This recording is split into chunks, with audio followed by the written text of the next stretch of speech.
were playing. And I mean, you'd hit it to extra cover and you'd run 4. Yes, no problem. You just run 4. Whereas now, the team that you've got, you hit it to extra cover, you don't even think about running. Is that something that you've been so focused on and dedicated to bringing to Indian cricket, that strive to make sure that in the field, we're the best? Look, I started playing in 2008. I saw 2009, 10, 11 is when we won the World Cup. When you played that shit shot and we drew the game in Bangalore. 11 is when I got you out stumped down the leg side without bowling a legitimate. We're gonna get there. We're gonna get there. Just talk about you. Okay. So I saw 2009, 10, 11. These were my regular years with India, and then 12. That England tour when we came to England 2011. Yeah. We lost badly there. Yeah, you did. 2012. You got whacked. 2012 Australia tour was a difficult one as well. So I thought, there's always a natural transition that happens in every team. And I was lucky that I was in the center of that transition when it was happening.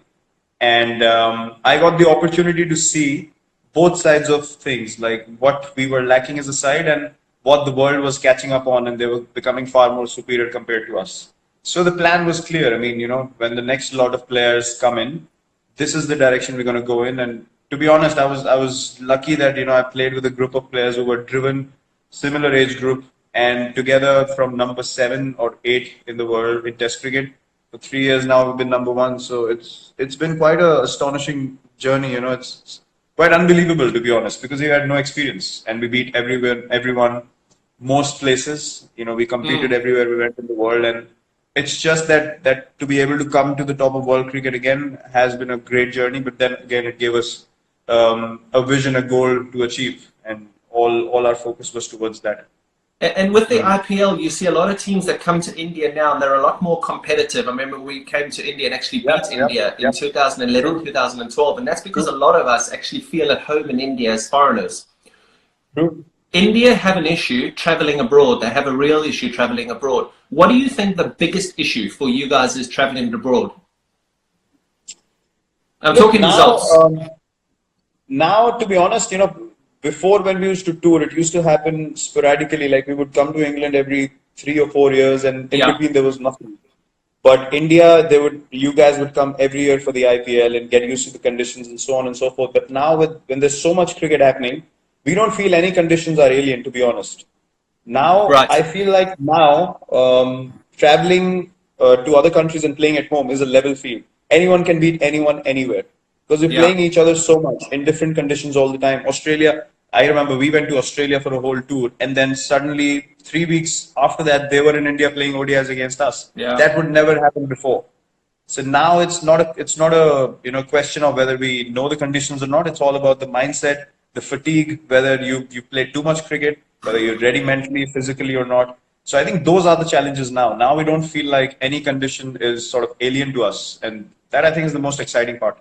Do you feel like you play too much? I remember in my career, I was having huge arguments and disagreements with the ECB because of my schedule. And all I wanted the ECB to manage was my schedule, because I was playing every T20 game, every one-day international, every test match cricket. And I didn't want to miss out on the IPL, which is what guys don't miss out on now. Do you feel like you play too much cricket?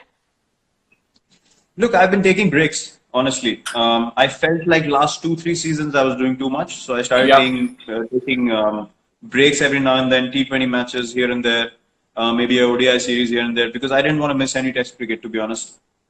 And T20 cricket in between, I just felt like there were too many games that had no relevance, and I'd spoken about it in the press as well quite a few times that you just can't have matches where you have zero sort of motivation or energy, and I don't like to play like that.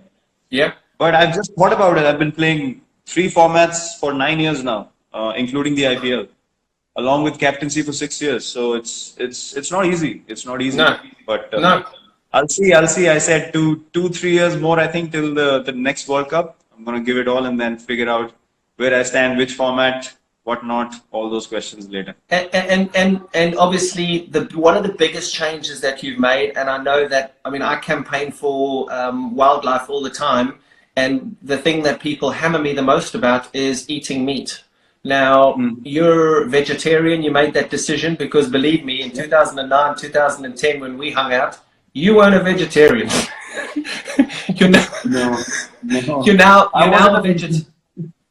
I wasn't a vegetarian till 2018 when we actually came to England. I left eating meat just before the test series started, and Why? I'd been thinking about it. I'll tell you the real reason. I mean, people use different kinds of reasons and they try and figure out themselves. So in 2018, when we went to South Africa, I got a cervical spine issue while playing a test match You got at what? Centurion. A cervical spine issue. One of the discs in my cervical spine, they bulged out and it compressed a nerve which was running straight till the little finger of my right hand. So it gave me a tingling sensation. I could barely feel my little finger on the right hand. Wow. I couldn't sleep at night. Yeah, it was hurting like mad. I couldn't sleep at night. And then I got my test done, and my stomach was too acidic. So my body was creating too much uric acid. My body was too acidic. So what was happening was, even though I was taking calcium, magnesium, everything, one tablet was not sufficient for my body to function properly. So my stomach started pulling calcium from my bones, and my bones got weaker. And that's why I got this issue. So that's why I stopped eating meat completely in the middle of the England tour to cut down that uric acid and the acidity in my body. And then I've never felt better in my life, to be honest. I felt amazing. It's almost been 2 years now, and it's the best decision I've taken in my life. Really? It's amazing. I mean, you look amazing. And I mean, I've tried that now. So I've seen all this and I watched that film, that Game Changers or whatever, that film. I think you were part of that film. And I mean, I have vegetarian days. Jess and I have vegetarian days at home. And you do feel so light. You feel amazing, don't you? Yeah, amazing. I mean, I've never felt better waking up. I've never felt better when I have to recover after a game. I mean, if you make me play 3 games a week, which are intense, I'm at it 120% every game. I can recover within a day after a test match and go on another test match. It's so much better than being on meat. Being vegetarian now made me feel. Honestly, I felt like, why didn't I do it before? You know, I should have done it 2-3 years earlier. To be honest, it's completely changed everything. You start feeling better. You start thinking better. Your body's lighter. You're more positive. You have more energy to do more. So yes, overall, it's just been an amazing, amazing change. Are you guys doing it as well? Thank goodness I don't have to play 3 games a week, because there's no way in this world a South African can go without meat, dude. I do it for maybe one day or 2 days a week. If I'm feeling really generous, I'll give it 2 days. But there's no ways. I just can't do it. I mean, I got a beautiful barbecue out here. I mean, as much as I would love to, as much as you're trying to sell a great story, it just, I mean, I do feel great. And that movie, mate, that Game Changers film that I watched, it really does paint a really good picture. But I just couldn't do it, mate. Couldn't do it. No way. Yeah, but you talk about that ability to be able to turn on every single day. I was running on a treadmill in geez, I don't know where it was, and MS came and jumped on the treadmill next to me. And first of all, to see MS in the gym at that stage, I was like, oh, Jesus, what are you doing in here? And we started talking about you and started talking about your leadership. It was at the time that he was just starting to finish in that. And he said one of the things that he said that would interest him would be whether or not you would be able to maintain that energy on the field, that excitement on the field, that aggressive leadership on the field. And I said to him, I said, Jesus, I said, surely you cannot love cricket that much that you want to just start swinging punches every time you walk out onto the field. and you've done it. Why is it because of your diet, or is it because of what's in between your ears? Not that there's much there. What is it? Yeah, there's a bit of crazy up here as well. I wouldn't deny it. I know. But look, as I said, I mean, I know, and you can ask MS that as well. When I played under MS, I was in his ears every over. Maybe we can do this. Maybe we can do that. If, there was a time where you had to field on the boundary, I would run from long on to long on. I wanted to be in the right place at the right time. Even now, even if I'm captain or not, I don't think standing on the field I need to behave myself because I'm captain. I need to be able to enjoy the game first and think about strategy and all that later, because that is who I am. So I cannot play any other way. I will give 120% every ball. And I made a promise to myself, the day I stop feeling like I can do it, I'll stop playing. I want to be able to play till the time I play the way I play right now, with the same intensity. So we're going to have to keep talking over the next few years about how you want us jump in a UFC ring every time you up on a cricket field. I just like to get it going. I was going to swear a little bit, but I'll stop. That's what my teammates and bowlers say as well. They say, you celebrate more than us when we take a wicket. I mean, I can't control myself. It's a good thing. It's a good thing, yeah. I spoke to Rohit last week. Last week, and we were talking about sledging, and we were talking about aggression on the field, and he said, well, we do have a fairly aggressive leader. And I just started pissing myself. I was like, oh, yes, just a very... I mean, that helps. Huh?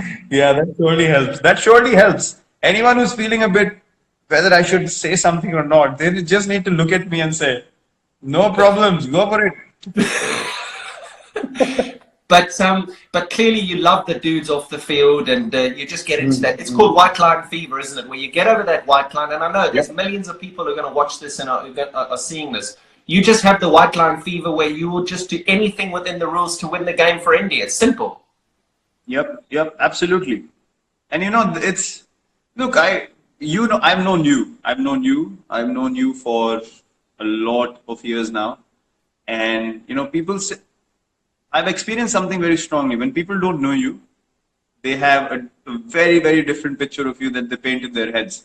And I have no problems in people thinking that the person might be like this. But when you don't know the person, when you haven't interacted with the person, for someone to say that the guy is like that, I don't agree with that, because you can't create a reality for someone else in your own head and then treat them accordingly. Okay. I never do that. I would meet people. I would get to know you, even though I see your body language on the field and I feel like, oh, that doesn't seem really nice. But if you meet me outside the field and we got along, I got along with Bouch. There were different views about Bouch as well. I got along with him amazingly well, with you as well. So it's about accepting people the way they are, and I think that's important. You step off the field and you accept people as just human beings. When your competitive spirit comes out, there's no problem in being competitive, being aggressive. You've had duels on the field. It never gets to physically punching someone in the face. I mean, it would never get to that. It's basically just maybe with you it could have a few times, but not with me. Not with me. I'm too small. I can't take on the big guys physically. That helps. Does the IPL and the friendships that you created in the IPL make it a little bit more difficult to, when you're playing against Australia, to give a volley to a teammate in another opposition, or does it not matter? When you play for India, you're playing for India, and I don't care if you play for RCB, with me, without me, whatever it is, I'm going to beat you, and that's it. Look, IPL has definitely made things much better when it comes to respecting people, especially when you get to know someone. You don't feel internally. I mean, I played against AB. Never in my dreams will I think of sledging AB. It just won't come to me naturally. Yeah. I would just say, okay, if an opportunity comes to me, I'm trying to take that opportunity with both my hands any day of the week. I want to get him out, but I won't get into his face in a way that, it can spoil our friendship, our relationship, because you understand at the end of the day, those things last you longer in life. So whoever you get to know, obviously, it's a mutual respect. Both ways, the line is not crossed. But otherwise, we're always looking for something spicy to get into the zone eventually, because you want to be at your best. And if that's what gets you on, why not?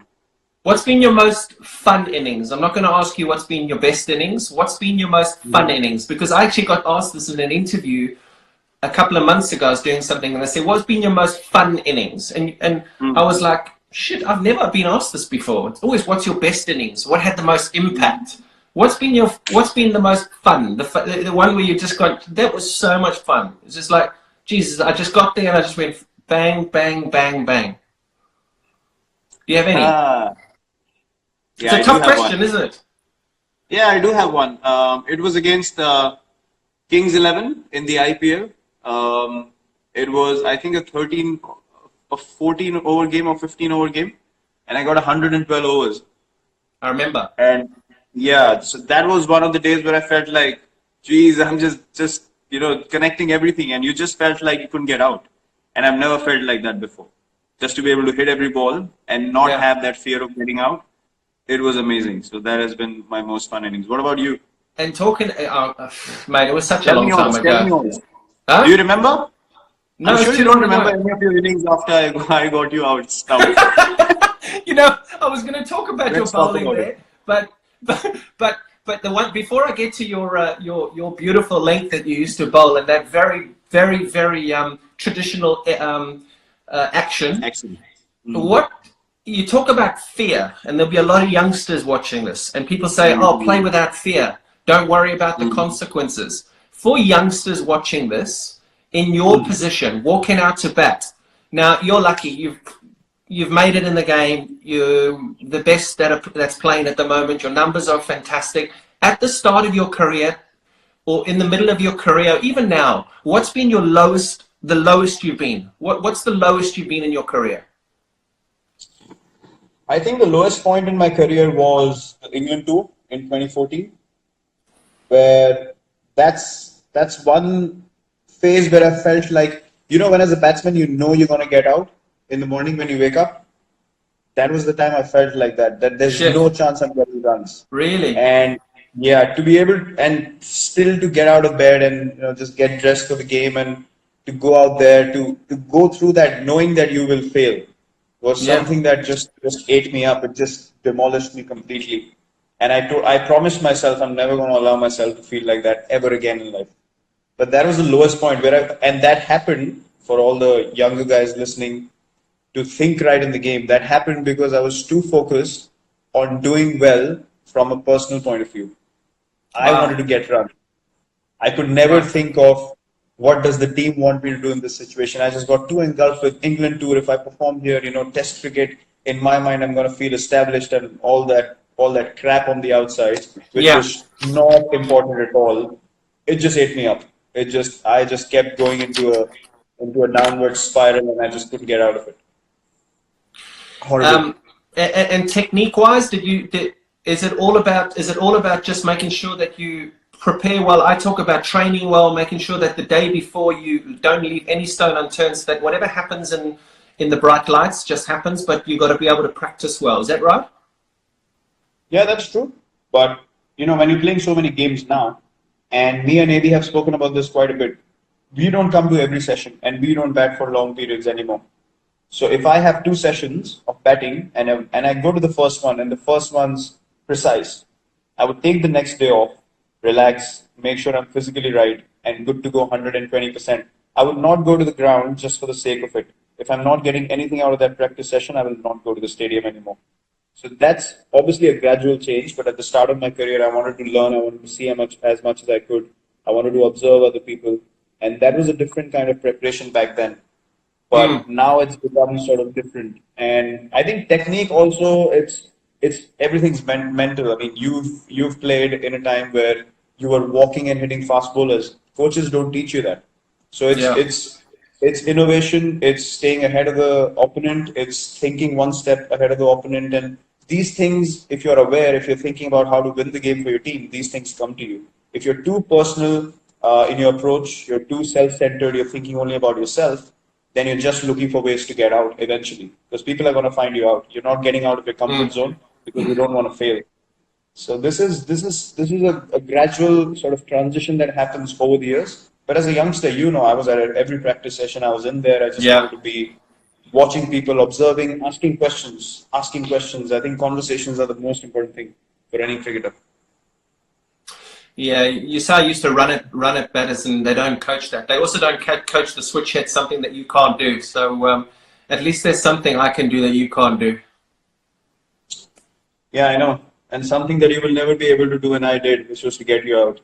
That's really Hey! now. I want to tell every single person watching this that I mean I would love to show you our WhatsApps. he's mentioned about 75,000 times in the last 3 or 4 days since we said we'd do this interview. When can I talk about how I got you out? When can I? And I can't remember.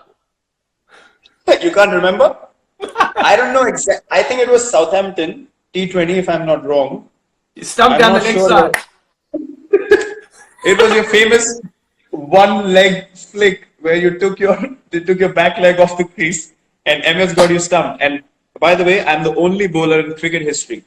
Know this. I'm the only bowler in the history of cricket to get a wicket in international cricket without bowling a legitimate delivery, and you were the batsman. I got you stumped on a wide ball. It was 0 balls, 1 wide, 1 wicket. No one's done that. No one. Wow, thank you so much. The thing is, there's method in my madness, mate. I just wanted to be able to produce something for you that was something we could talk about if in the future years. When you join us in the commentary box, it'll be something we talk about, that we show. I mean, it's friendship. You know, I saw you walking off, and you'd played with me 2 years, and you wouldn't even look at me. I was celebrating. You were so embarrassed. You just looked down and you walked away. And I laughed so hard after that game. I was like, bloody hell, he didn't want to look at me because I would have laughed in your face. Oh, wow. I think I might have broken a bat there, actually, because I just thought, Jesus, I can just see this coming. Forever, he's going to abuse me. Forever. And it's still happening. And that was, what, 9 years ago? Prick. The thing is, as well, it's MS too. So, I mean, I was having some fun with commentary with MS a few years ago. And, Jesus, he never got me out. So there's a lot of people who'll be watching this too that always say, oh, you're MS Dhoni's first test wicket. I referred it and it was not out. Remember? Yeah. And they were, I'm your first test wicket. I'm your first. He even fucking said it on commentary when I was interviewing. Look, the thing is, MS has a point because it came up on the stump mics, but nothing came up on the hotspot. So he has a point. Bullshit. Don't you start backing him. Yours was out. You got me out. He never got me out. Mine was legitimate. You can never question that. Yes. You didn't even look to go back. You just walked off. No, I was never getting out to MS. To you, I don't mind. But at least that action, I could at least sort of talk about. Well, I mean, I didn't really pick it up. It came at an angle. It came at that kind of angle. MS had a bit of a conventional thing, so I was like, I cannot get out to that. That is filth. That was a fast bowling. Who's the best? Who's your favorite batting partner? Before we'll finish off with fans and social media now. Mm-hmm. Who's your favorite batting partner? Favorite batting partner? 2 people that I've enjoyed the most batting with. I love guys who can run really well and who understand my calling and intent to run. So I think MS, when playing for India, we've run the best together, and AB otherwise. I mean, AB and me are like, we don't even need to say anything. It's just the partnership flows. We don't talk cricket as well in between, and it's just amazing. Yeah. Brother, I've got a load of stuff here that I just want to go over, just fans, social media, and I mean, I suppose we play to entertain. We play for the fans. We're sitting in a situation at the moment where we're having to entertain on Instagram Live because you can't go and slap bowlers all over the Chinnaswamy Stadium because of what's happening in the world. But how important are fans to you? How important? I mean, I just did a little thing here now. Social media. I looked on Instagram now. Ronaldo, 210 million followers. Messi, 146 million followers. You've got 53 million followers. You've got Federer at 7 million, Hamilton at 15 million, Tom Brady at 7 million, McIlroy at 2 million, Bolt at 9 million. Does that come with responsibility? It does. It does. Honestly, I see a lot of backing and love from genuine fans on social media now. The good thing about social media now is that they're able to show you that support and that love in times that other people are not really willing to. So I think I felt this over the years that, the number of people that like you and that appreciate what you do, their intent, their energy, it really motivates you and it pushes you in the right direction, to be honest. Because without their contribution, without their energy and them wishing well for you, you wouldn't be able to do what you're doing on a daily basis. There's no chance to be able to get this motivation every day. You walk into a stadium, people are just shouting your name, 30, 40,000 of them. You just get into a zone. There's no denying that. So, I mean, these are things that you can't replicate anywhere else. And I absolutely have total respect for that. You know, fans that genuinely love the game, genuinely love what you do, and they respect good and bad equally. Hats off to them, honestly. Big respect.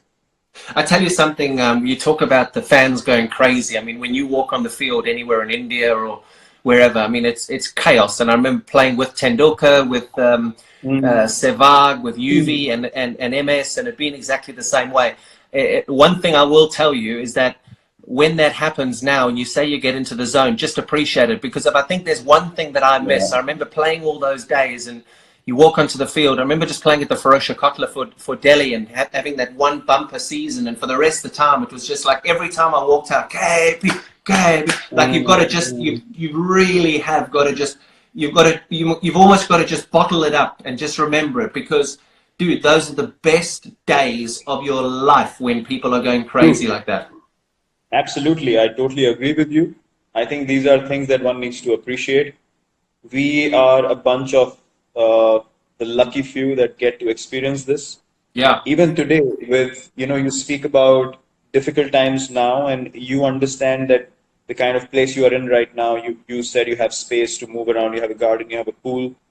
I see the current situation where people don't have jobs, you know, they're struggling on a daily basis. Yeah. You can't have any other feeling than to be grateful. Just have the most amount of gratitude you can, because God has put us in a place where we don't have to go through those moments. And if in this place as well we sit down and complain about things, I don't think that that's fair. So you know, just looking at what's happening all over the world, it just makes you feel, you know, where was I really heading? Which direction does my life really want to go in? And I think this time will really make us all reflect on it. So yeah, this is indeed a blessing that we have. I'm going to finish off now. We're going to finish off just with some fans' questions. I went through a load of them. There's about 5 or 6 here, and then I just want one other thing, and then you're done and dusted. You can go back to sweeping the floor and mopping mopping your bathroom.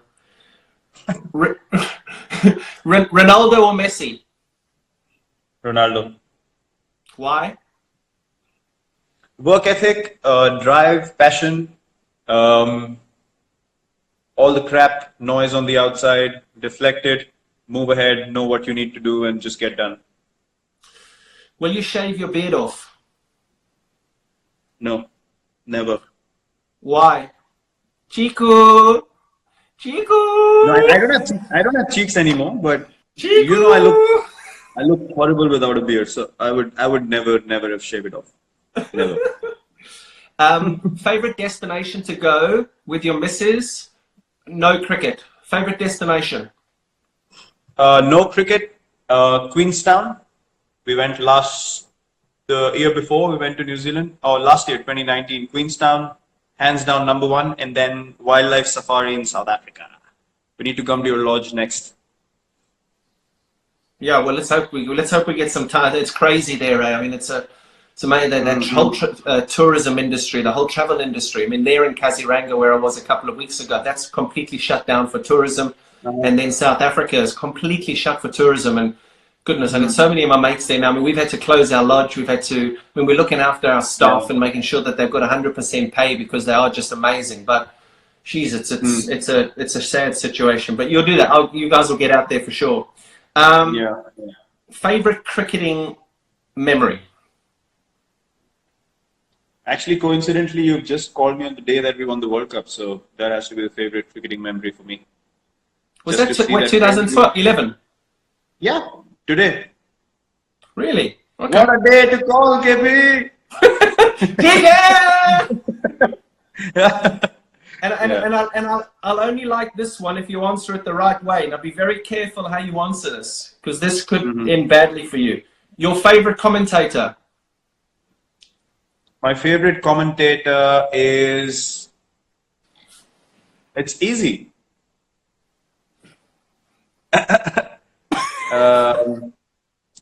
My favorite... No, it's not you. Come on. My favorite commentator is...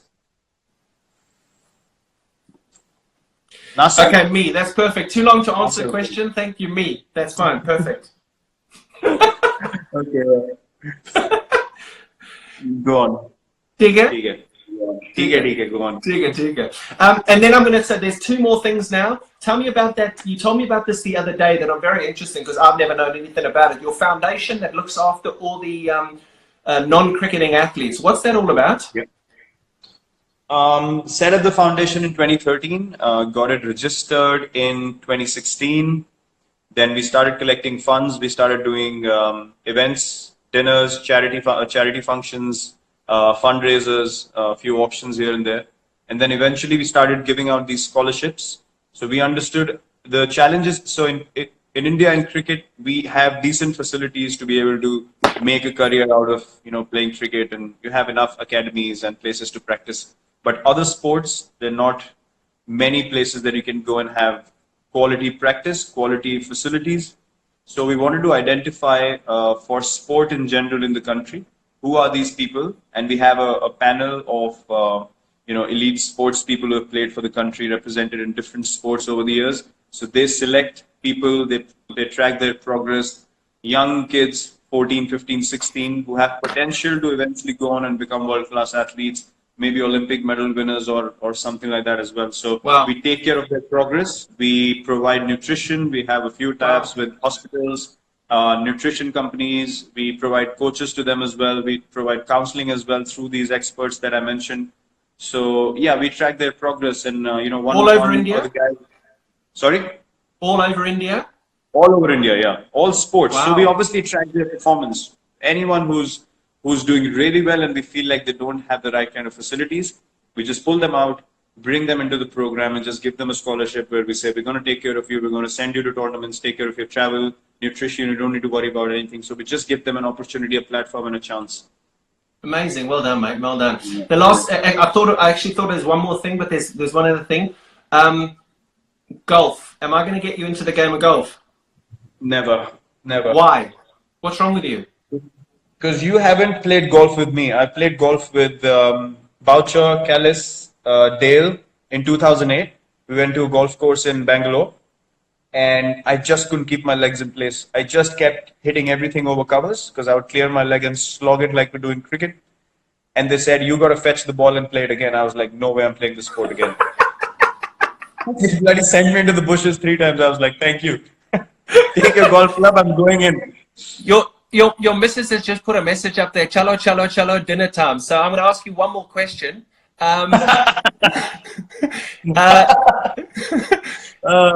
Beautiful. The last one, and I think probably the most important, your favorite form of the game and why?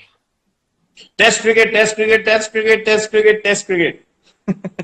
5 times. Amazing.